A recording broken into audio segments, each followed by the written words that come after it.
Welcome, ladies and gentlemen, to LCK Spring 2019. And Papa, it's a special day. It's Valentine's Day. And Atlas, in the spirit of Valentine's Day, there was actually a question I wanted to ask. And Papa, there's also a question that I wanted to ask. What are we going to do?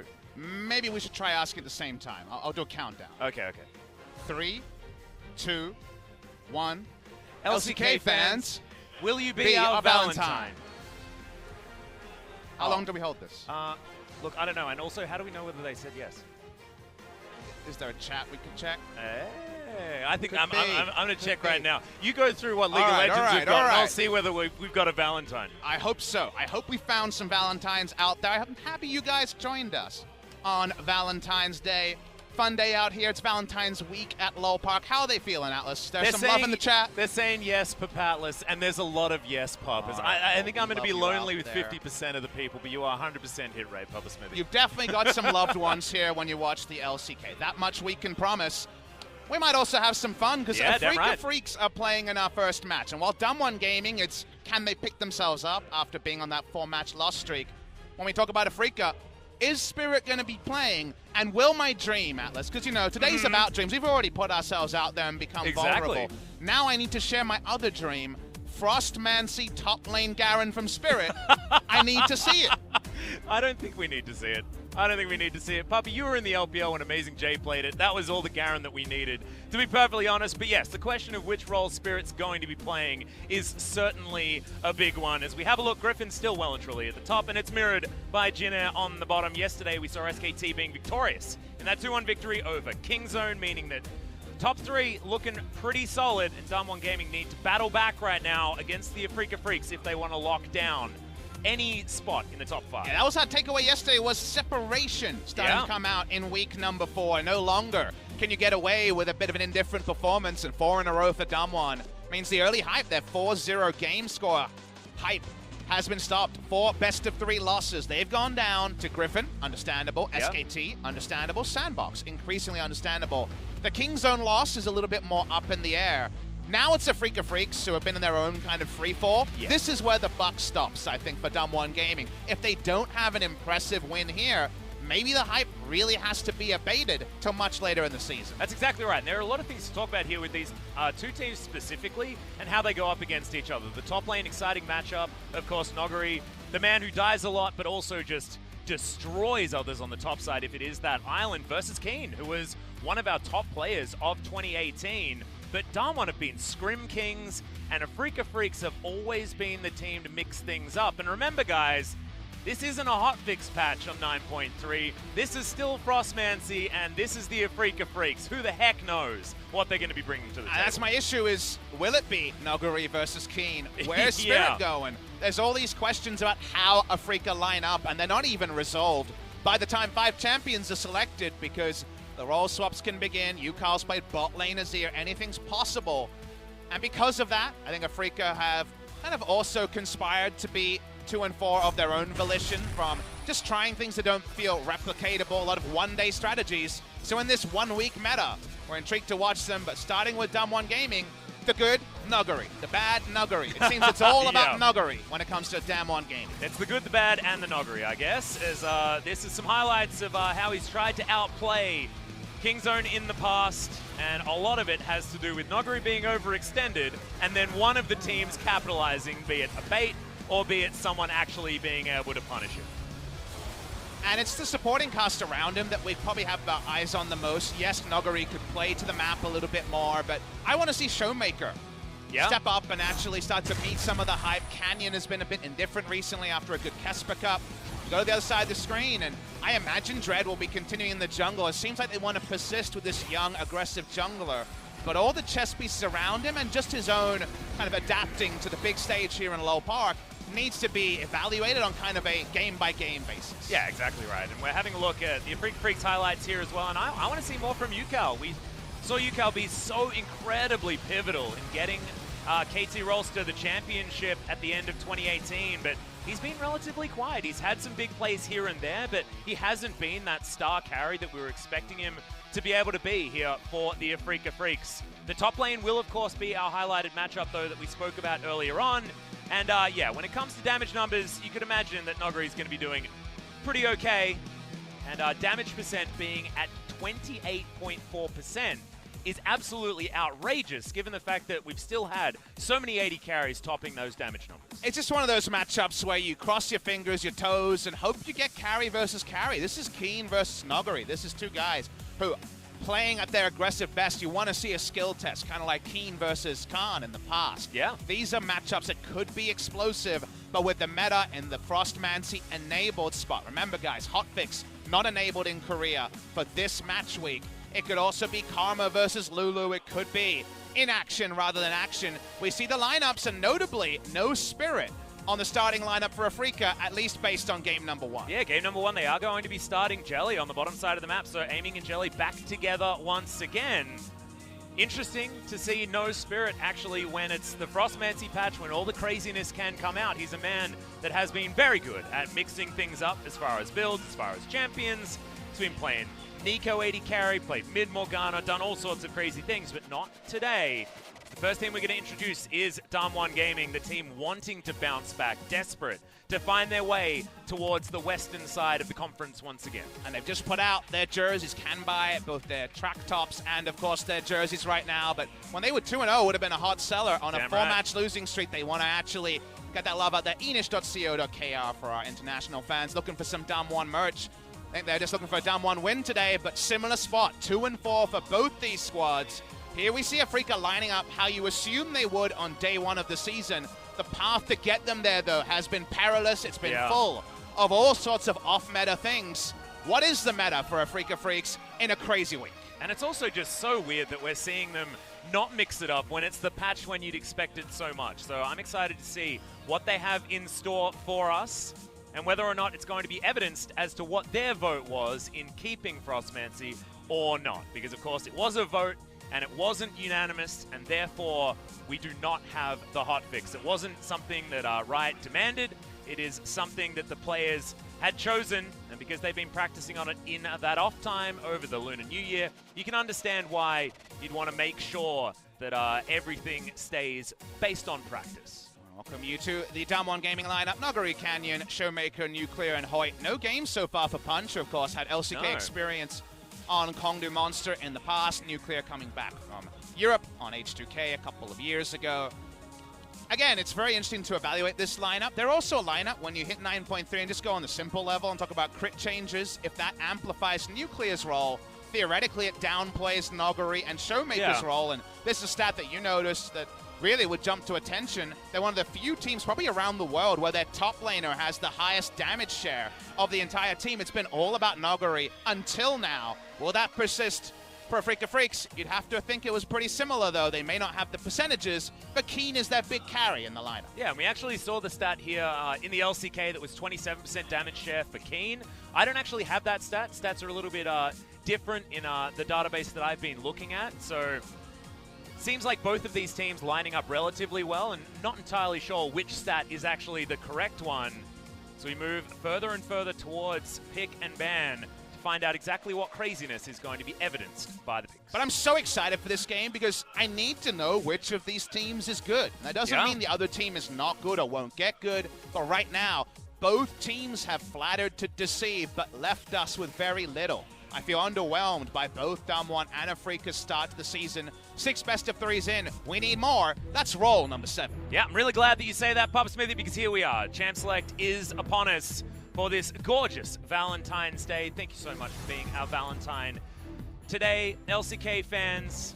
And we have a present for you. We gave you a present. Not only the flowers, but also a best-of-3 between Damwon Gaming and you know what? Freecs. We got an even better present. Karma was banned. Oh, heck yes. FLICKR Freecs also having to do the classic thing against Damwon as the Vladimir has hit the bench as well. And this has actually reminded me of how Rebels Anarchy in 2015 started to lose success. If you guys don't know, they went on to become Afreeca Freecs and Humble Life. This was Mickey and Sangyun and Snowflower.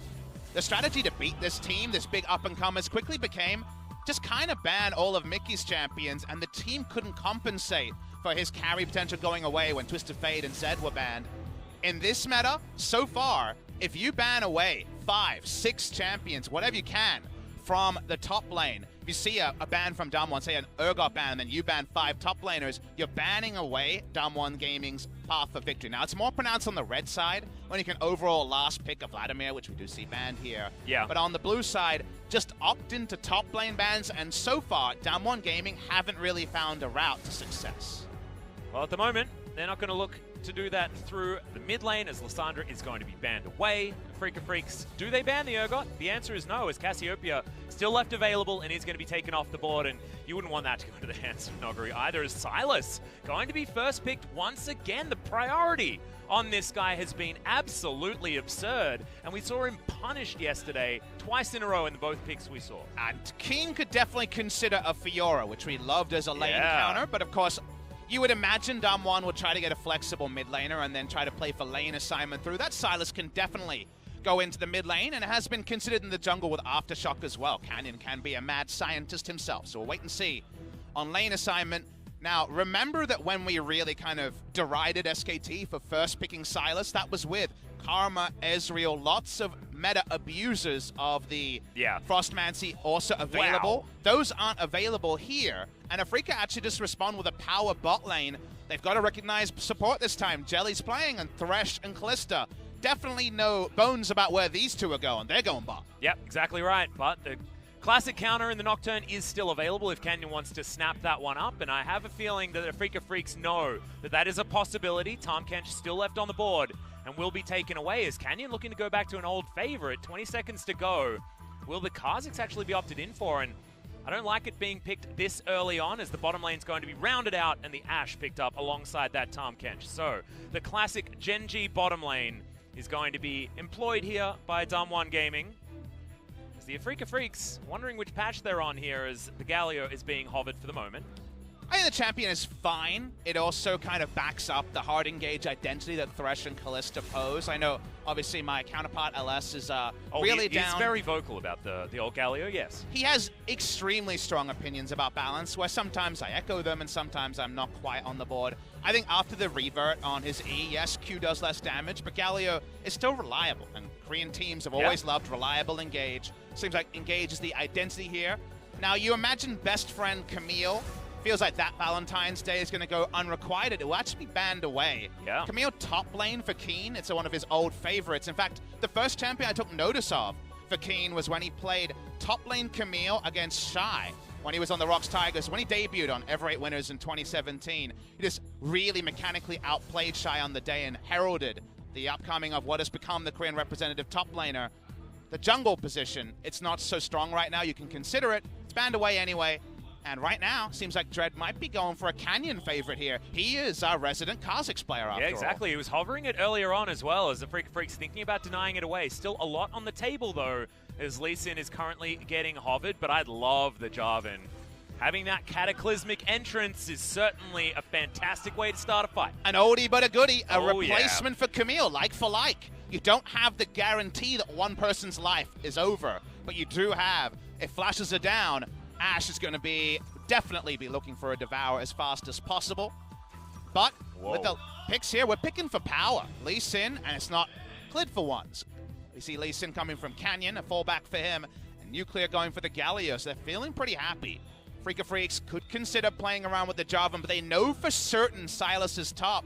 Pick your poison. It's going to be a punishing top laner, that's for sure. You are scared of Darius' ultimate being stolen, but you're not scared of the laning phase. And we finally have our second Darius player in the season. We had Summit playing semi-regularly. Keen going back to the champion he made his name on. Do you remember the destruction that Keen laid back at Rift Rivals, where he got 10, 11, 12 kills on the Darius? And also, if you think even further about the fact that he's going to be up against the Sylas, that was definitely not a flex pick once the LeBlanc was locked in. Your ultimate doesn't do as much damage if you don't have your passive stacked up. Sylas has no way to get that bleed stacked, and therefore you steal the ult, you ain't doing nothing with it. What he's going to be doing is waiting for a Cataclysm to turn up into his lane, and then trying to lock the Darius down like that. I actually love the Darius into Sylas option. And you know the more simple, scary interaction? How does Sylas win trades? By ending with Kingslayer, by ending with a gap close that heals him. You're in melee range of Mr. Darius, And Mr. Darius doesn't take no nonsense from people getting in melee range from him. A melee abuser and a melee champion that is very creative but unexplored. It's Noguri versus Keen, and it's pretty close to the matchup we didn't think we would get, but we're pretty happy we received. Absolutely. Silas versus Darius is going to be our heavy-hitting top lane matchup between Noguri and Keen. And oh man, Valentine's Day, we're getting the love from everywhere. Even in the champion selectors, we've got the ultimate pile-in comp here from the Afreeca Freecs with a bit of Darius drizzled on top. But Darius drizzled on top is more pile-in. That's the fun thing is we're going for one meal type here. This is going to be some just desserts. This is going to be a main course. No fallback pattern. We're just going in as hard as possible. Yeah, exactly right. Man, the Afreeca Freecs, we expected them to have a fun composition, but it looks like we've got absolutely none of the Frostmancy happening right here. Not really any of the champions on the Rift are going to be abusing that one straight out of the gate, but let's see what happens in the items as we load up.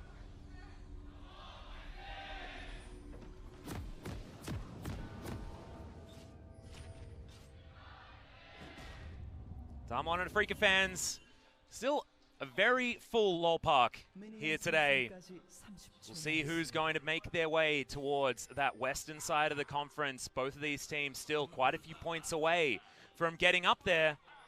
Hanwha Life still on +1, and then the closest to them is Damwon Gaming, but are 3 points behind, so won't even be able to challenge that 5th position with a victory here, 2-0. If you're joining us for the first time in week 4 of the LCK, we are on patch 9.3. Remember, the support items are not hotfixed in Korea, just actually put on the overlay in the bottom left, so no hotfix live today.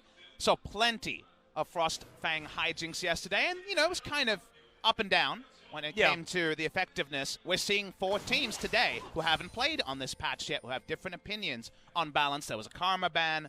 There's no Ezreal in this game. So far, things are honest, but that honesty, when it comes to at least the Frostfang purchases, might be short-lived. Yeah, that's exactly right. And so far, we don't have any, but like you say, it can all change. As Noguri, we're going to check out the rune choices that he's made. Yesterday, we saw Grasp of the Undying. This time, it's going to be the Arcane Comet for the Silas. Legends Bloodline for Keen. Interesting choice on 80 carries, you can understand. It takes a really long time to stack up. Got to play a lot of games because we had the week and a half break here, and I wanted to test some meta stuff, so I played some Silas, but Legends Bloodline is so much lifesteal. It's 12% lifesteal now at max stacks, which is a huge amount, right? You don't even need the Vamp Scepter.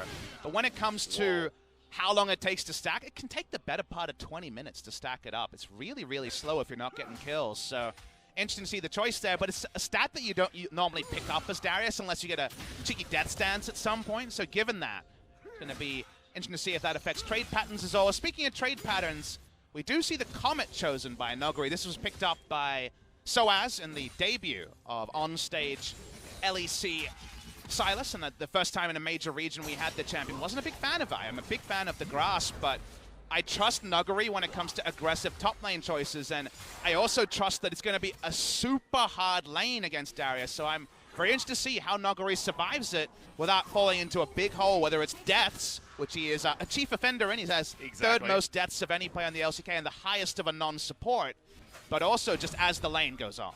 Well, I wouldn't have expected anything else. Noguri likes to have a keystone that's going to do extra damage, and Resolve Tree just doesn't seem like something that he would consider fun. As our Dread was about to face check Canyon, gets the ward down. Canyon does find the Q, but the W shield is going to keep Dread very, very healthy. And who's actually going to win this? It looks like priority is with Yukal in the mid lane. Canyon's still going to start off this Rift Scuttler, and the Gargoyle's going to rotate his way over. There it is. The steal away not going to happen as Canyon does make it out. An aggressive move here from Damwon Gaming to start things off. Top laners hadn't responded, and even if Darius came up, he of course has to get into apprehend range, so not the highest threat level on this early of the game, so it just ends up being claimed overall. One thing I want to talk about a bit, especially if you're not looking at nameplates, so you joined us late. Spirit not playing for the first time in a long time in this game. Jelly back in the lineup. A lot of the speculation as to why Spirit was playing was around them wanting to play Dread, and the obvious, well, we lost Kuro, we lost Spirit, we lost a lot of stage experience. Where's the shot calling coming from? Seeing Dread up top lane. Thing to consider, very easy to execute team comp from Afreeca, which might benefit a young lineup. Well, this could also benefit Afreeca as well, as Nogari's trying to get out. Good flash, but can he get the knock-up? Doesn't happen. Dread, he's going to miss it, but it doesn't matter. Just spins around and cuts his head off. And this could be the start of a lot of pain in the top side. The EQ flash is too late compared to the clean one we saw yesterday in our games, but it doesn't matter. That's the punishment of Keen. They have to take an extra summoner. The flash coming in from Keen, probably more than he wanted to expend, given that Darius is also pretty perilous when it comes to ganks. Both these top laners love to extend. We've compared the Sylas to top lane tank Echo. Well, none of them have flashes, the EQ flash. You must flash earlier if you want to get the knockup. Yep, we saw it yesterday done at about the most perfect possible time by Clid. Not going to be mirrored here by Dread, but didn't actually matter in the end. Does cost Keen his flash that I believe he wouldn't have had to use. Yeah, that's what we're saying. Had that one come through, so yeah. Completely agree with that one. Again, just talking on that more macro point, super easy to execute comp here. Everyone Afreeca just goes in, right? There's no intricacy, there's no side lanes. You could choose to ward your flanks. If you can see the other 5, you're just thinking about flashing in. That's all you have to do. So, given they've lost Spirit and not replaced him with really any experience, the most competitive games on this lineup is probably Keen, right? Keen probably has the most games of anyone on this lineup. An insane thing to consider. Trying to return to this top lane, not an EQ range right now. But Afreeca have gone for easy to execute. And speaking of execution. Yeah, we're going to get the knock-up this time as Keen comes on over. Crippling strikes there. Apprehend pulls him back. And Nogari, where are you going to go, mate? The Kingslayer ain't slaying any kings now. You're back in the death chamber once again. And there's no tent up top lane for Canyon. He knows that if he gets counter-ganked, Darius puts him in the death chamber as well. And the feeding begins, unfortunately, for Nogari. There's really no other way to play Sylas in the top lane. He doesn't have ranged wave clear. You're maxing W in almost every lane. I feel like Darius and Sylas both play very similarly, but it's the Darius that's sitting on 2-0 this time around, and the Sylas just has to do what he can. Exactly. Going to get the playback onto Canyon here as Jelly not going to throw out the hook just yet. And Yukal going to get Mimic chained there in the mid lane. Has to respect, and flashes out of the way 1v1. Very respectful flash. Didn't know about Canyon. Here he is. Yeah, instant follow comes in, but Flag and Drag gets Dread out of there, of course. Very, very interesting. The Observer also noting that it was a late Frostfang coming in for LeBlanc. Not quite Kleptomancy like Pawn was going yesterday. I actually, given how the game is going, don't mind this choice for one reason. Less pressure to stay in lane, maybe more pressure for the LeBlanc to go help out a friend, because they need 2 people up top side, given the potential for a counter gank from Dread, and they need to bail Sylas out of what should be an increasingly painful lane. You can see Keanu gets his mercs, gets a nice little pickup here. He's going for a Cullen saying, you know, I'm pretty free to do whatever I want. I could build AP here if I had any AP ratios. Whoa. Nuclear wants his health bar back as Hoyt's going to get the Devour, but got a very easy dragon coming in here. Bottom side of the map is being controlled by Damwon Gaming, and Canyon is going to demonstrate that by taking that one down. Showmaker looking to try and stack up this Frostfang as best as possible. And that wave is pushing towards the Galio as well. Every button going to be used on the Gargoyle and not on the minion wave. And Aiming and Jelly wanting to replicate what was a pretty good little trade down there. And we should also, because the first time today, talk about the word replicate when it comes to Frostfang. Don't try this at home, guys. Hotfix on the live servers and potentially in other competitive regions. But for this week, you can still take GP10 in the mid lane, get some wards, and Korea's always loved those wards, Atlas. It got us to so many World Championship victories. Wards will be back eventually in the mid lane for Showmaker. Yep, Showmaker going to be the one doing it. You can see Yukal is stepping away from that particular option as Jelly going to be pulled in with the Fates call. They go for the Tahm Kench as the play does come back immediately. The cleanse does go down as Dread can't find his way in. Damwon Gaming find the safety of their turret. Actually a pretty poor play there. There was really no chance of taking down Flash heal, cleanse Tahm Kench with all summoners up. Doesn't even have to blow the flash, but re-engage. Yeah, Arrow's going to land on Aiming, but he does manage to take the Lantern, get out of the way, and the control ward does not stop it. Yeah, the control ward timing there was off, so not actually able to block it. Uzi somewhere nods in appreciation that perhaps someone would not fully nail that particular denial. I wonder if he'll be playing soon now that Lunar New Year is over. I mean, that's what I heard. Traditionally, that's been the way. Yep.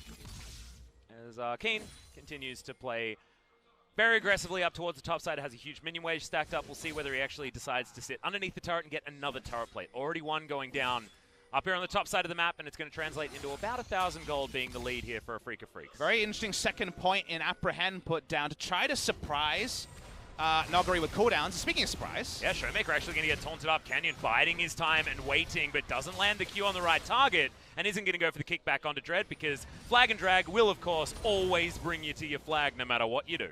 One of the other reasons for that engaged bot lane was to blow flashes for the Jarvan ult, Galio 100% kill play to mimic that Camille Galio engage of yore. No flashes down on Damwon, so right now that's not that guaranteed kill button.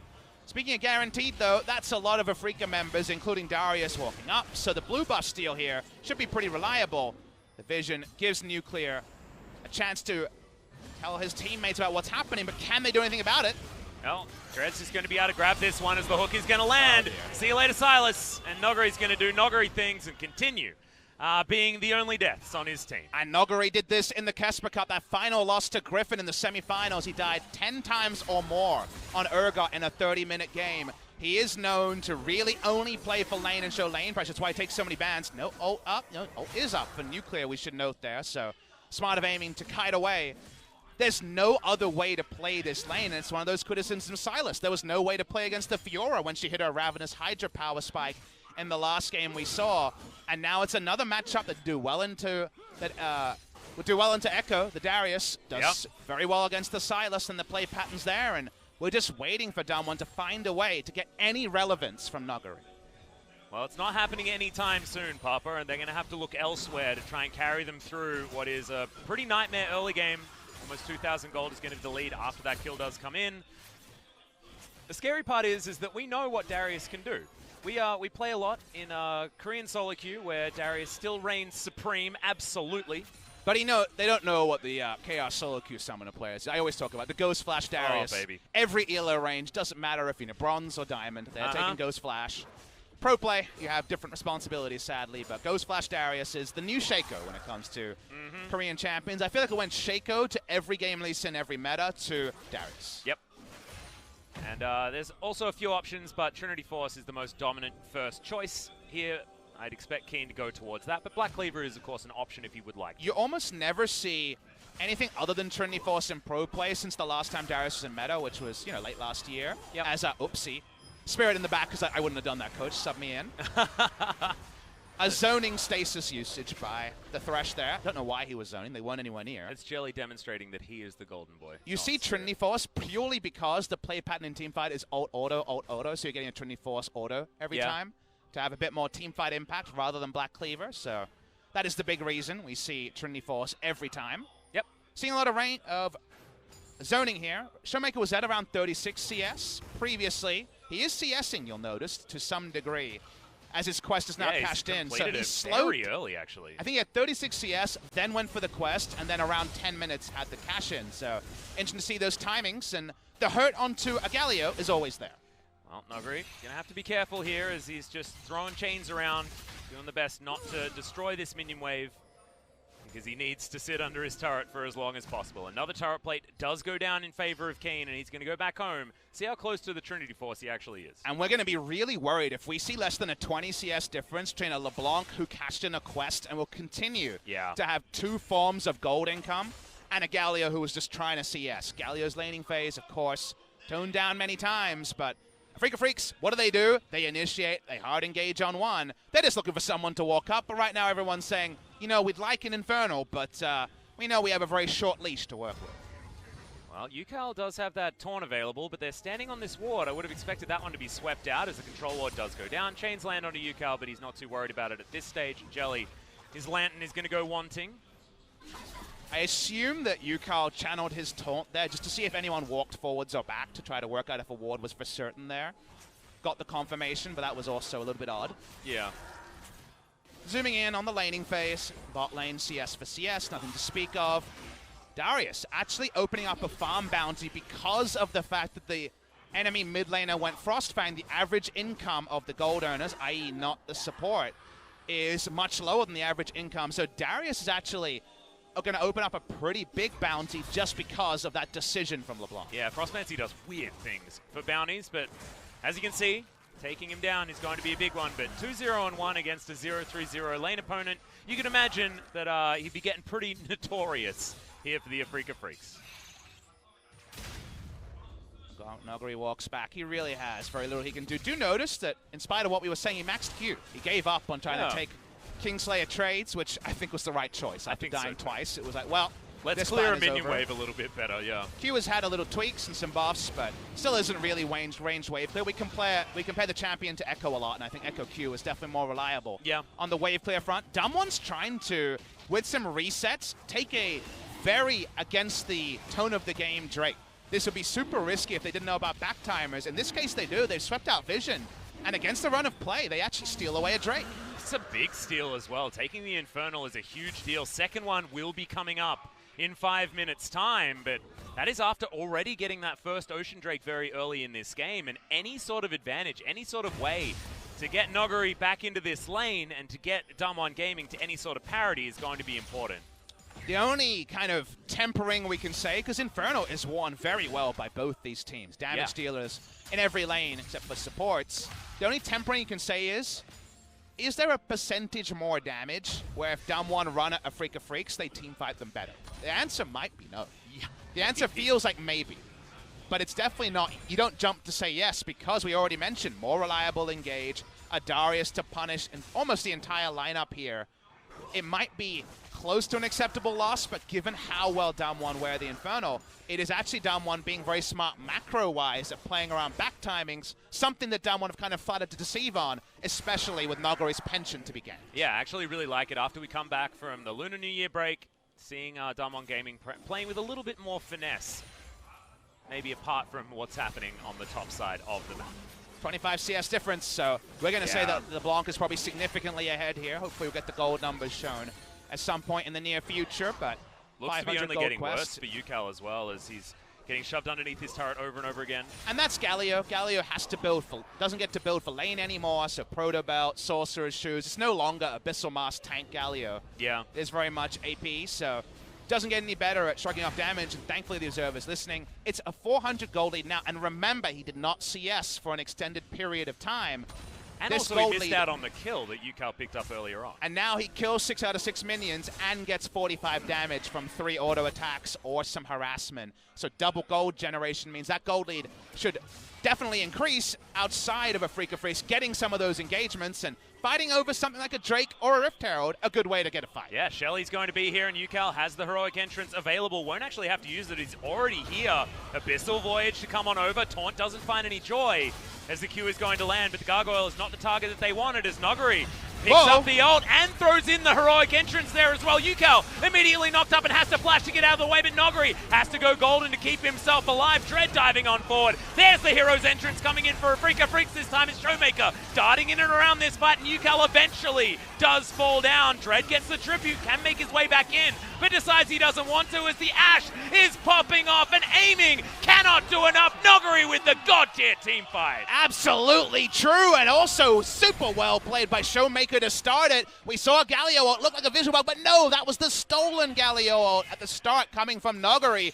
Well played, and Damwon Gaming rewrite the books and steal away a team fight. And what were we talking about yesterday? This is the insane thing. The reason why I say Noguri won the team fight is that he's 0-3-0 and used Silas for a team fight victory. But watch this, Showmaker just outside of the range, the ult stolen that we noted, goes in and you see a Galio ult and you look at Galio, that's what you're supposed to do, but no, it's all about the Wombo engage stolen by Damwon Gaming.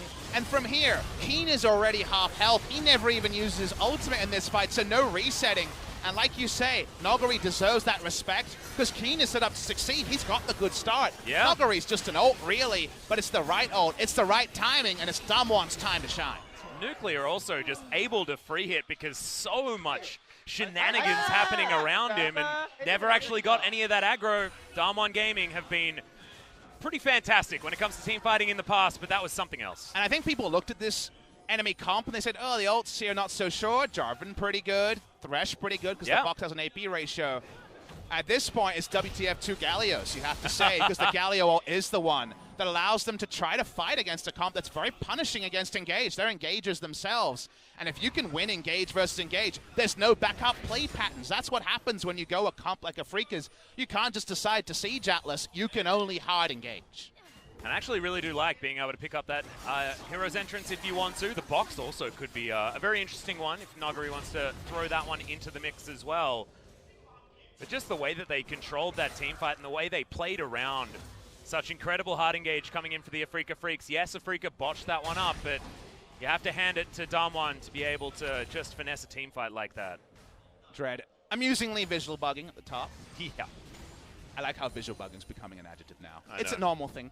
Maybe that'll get into the Oxford Dictionary soon. You can always That can be tell one of the new if words. someone's a seasoned LCK viewer or not when they question mark when there's a visual bug. We're ready for it. We're normal. We're used to it. Exactly right. Is Dread. Oh. He's not used to that. No, he doesn't No. want to get used to that. Showmaker's not done. Snaps back. Yeah, going to pop on over. Reset on the blue buff, but Damwon can grab that one if they want to. Back is going to come in, and we have to point out that Dread did manage to pick up the Rift Herald. So can throw that down. It's still sitting on 0-0-5 on the Jarvan. The early game certainly was good, and 0-3-4 now for Nuguri on the top side of the map, and not much of a CS gap between the two. And a bounty was cashed in on the side of Nuclear Damwon. actually I picking was that about one to say, I up. believe he was, and he also has a big bounty of his own. His summoners are down, and Afreeca like fighting. How hard we going? Yeah, Yes, it's pretty Teleport's hard. going to come in, but Dread has to go golden in order to keep himself alive. That means that is going to be one of the ultimates not there. Now he's even dead. It's Keen in the front line, and that's not where he wants to be. Takes the Lantern in order to get out, and Yukal might just be the sacrificial lamb. Grabs one off the back end as the Catfish is going to bite the dust, but Afreeca Freecs still running for the hills. Exactly, another team fight when they're taking their own comp and using against them the quintessential Silas move. In this particular game, the first Infernal, that was a pickpocket. The second Infernal is well deserved.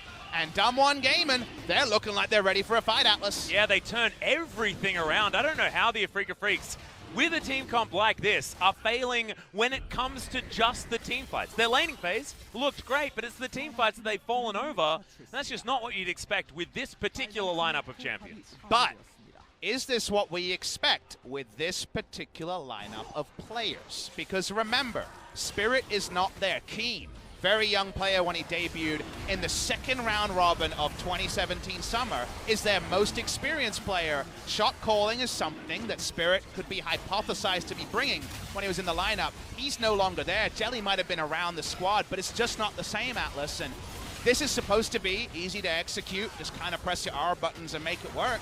It doesn't look that easy to execute with how Afreeca have played it out, and Damwon, to their credit, should be rewarded for having those slight next levels that are making Afreeca look a bit feeble. Yeah.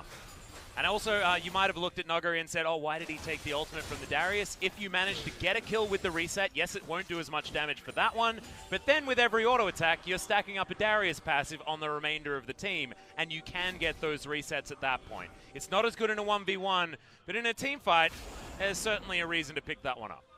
And the guillotine going down on Afreeca Freecs is really being swung both metaphorically and literally, because you can't lose team fights to team fight comp. You don't have anything else. So Afreeca Freecs cannot afford to lose even one more team fight. They push up here. He's Dread. He's almost dead already. He dives on forward. The hero's entrance does eventually come on down, but they do have the grey health. They've got the Devour. Nuclear will get played back, but is it actually creating enough distance? As Keen not going to get the ultimate, as Nuclear is able to flash out of the way and go golden. Now the gap is going to be closed here as Aiming still dancing around this fight, but Nuguri picks up the kill on the Gargoyle. Damwon Gaming trying to get what they can as Keen's diving in there, but Aiming is still alive. Well, not for long, as there's the double distort, and Showmaker grabs that kill. Showmaker was on the outside for a long time, but his team wasn't getting routed as he waited for his moment, and when he chose his moment, he made sure that it'd be all about him. A bounty goes down on Ash, but a bounty being brought up onto Showmaker. 2 members alive means that mid lane turret starts to go down. Afreeca Freecs, they're kind of falling apart at the seams, Atlas, and it doesn't seem like there's any ELO heaven at the end of this game. And we were asking, how the heck is Nuguri going to get back into this game? Well, Papa Smithy, he's back in the game. It's already happened. He's 3-4-6 now. And remember, he was 0-3-0 at the start of this one, as we check out what happened. Is poked out by a Mimic Distortion. Goes in anyway because they know Flash is down on Ash, or at least they think they'll get the engage down. They do. Nuclear continues to fight. Eventually does go down through stasis, but Showmaker spends a lot of this waiting for his moments, and it ends up being a pretty inspired choice, because Canyon can fight with the rest of the lineup for a while. The reset doesn't kill Canyon. Auto, Trinity Force proc does most of the health bar, but not enough to actually kill him. Stasis still up, outfought in the end by Damwon, but not by a lot. Yeah, and neither of the Darius ults actually did any damage. The Noxian Guillotine was just a little bit too far away from Nuguri in order to get that reset. Does manage to get the kill onto Yukal, but is sacrificed in the end, and things can go very, very differently if that reset is actually achieved from either of these ultimates on each side. We got a lot of resets because Ren sets are a thing too, Yeah, right? dude. For the Kalista herself has her 2 core items. Notice the last fight was one of those stasis fiestas. The stopwatches are broken. Everyone's fake Rolex has been taken by the cops. Yeah, and now exactly. there is only 1 Rolex left on Noguri, and no one else has a stopwatch. So if this Darius starts swinging, I think it could potentially be to a large benefit. Yeah, the question is which Darius is going to be swinging, because we saw Noguri picking that one up pretty nicely as he got that kill onto UCal, just a hair's breadth away from resetting his way all over the team fight. Will he be picking that one up yet again, is the question. You said 2 core items coming in for aiming. Well, they're also there for nuclear, but he's got a whole bunch of extra damage. On top of that as well, building towards his Infinity Edge. And remember the 1 week meta, almost equal CS. Basically Oh my equal goodness. CS, and that quest has gotten so much gold. I guess about 1,300 gold probably at this point for Showmaker. So that's a pretty nice start. Here's an ult. Yeah, arrow's going to land on the Canyon, and he went for the Hex Drinker. He didn't go for the QSS, and he's just straight up dead. Nuclear just delivered that kill as Noguri wants to come in and continue this fight. Dread going to have his ultimate pulled away from him. Cataclysm available for Noguri, who is going to go golden because he has that Zhonya's still available to himself. Chains landed, and UCal is once again hitting the Death Chamber. And that Nuclear ultimate was on exactly the man he needed. Summoners up. No problem. Aiming goes down, and not even a Galio ult to try to save him, and with no resist, it wouldn't have been enough. Nuclear's been looking for his one true pairing. He's been a bit indifferent on AD carry this season. Maybe the Ashe, with Ashe very strong in the meta right now, might be a big thing to help Canyon find his man in the early game, and Nuclear start the fights, which is all they need. Yeah, 6,000 gold is now the lead, and the Baron has been started up. It is down very, very low, but Dread is going to pull his way forward. They do know that he's around here, and Keen is going to get over that well, but Dread just has no health, and Noguri's going to finish that one off. One of the chains isn't going to hit there, and the Baron, it falls, and Damwon Gaming take everything they want. Yoink, says Noguri. I'll have a Cataclysm now, and goes to his death as Prince Jarvan IV. We're going to watch the replay of how it started. This is all about an Ashe arrow. The Midas touch from Nuclear to get that kick as well from Canyon guarantees it. There's just no peeling and engage like that. And just too far up is aiming. Player who himself has been in and out of the lineup. It really does feel a bit mishmash on the side of Afreeca Freecs, and even a week and a half hasn't taken away some of the rustiness of a lineup that hasn't had a lot of stage time to gel. Yeah, exactly right. Feels like Damwon Gaming have really hit the practice room hard and made sure that these mid games have been tidied up, because that early game was not exactly what they wanted.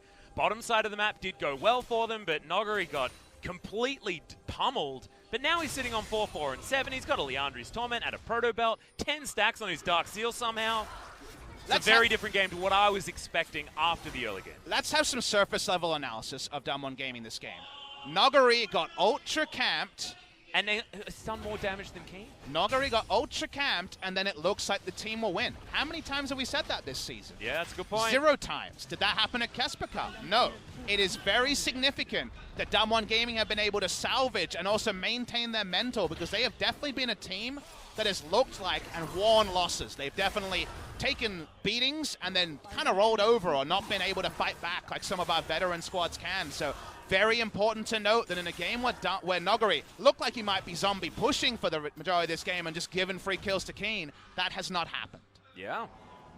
Well, we'll see whether they can close this one out. It is looking like the answer is yes, double Infernal. Almost a 10,000 gold lead, but Fat Lady still hasn't started singing just yet, as the Afreeca Freecs still looking to defend their base. Inhibitor turrets still available, and they still have pretty terrifying team composition if they can get it on their terms. You get that first Darius ult, and anything can happen, Atlas, so we'll wait and see what happens. Yeah, who gets the reset? Is it aiming, or is it going to be Keen? And just needs to be one of them, and things could go catastrophically wrong here for Damwon, but they're just playing them around the map, and Dread is just so far behind on this Jarvan. Extra variable, watch for what ult Noguri steals, if it's a pre-steal or if it's a team fight steal, because remember, level 16, you get that first ult, you use it. We're not talking about much cooldown reduction required to have pretty low cooldowns. That's already aiming. Yeah, aiming's got hit by another one, and Nuclear just picks it up. Jelly flies on forward, but that Fate's Call is not the Fate that you wanted. Flashes over the wall of the box and picks up the double, and now the Afreeca Freecs are just flying towards a quadra kill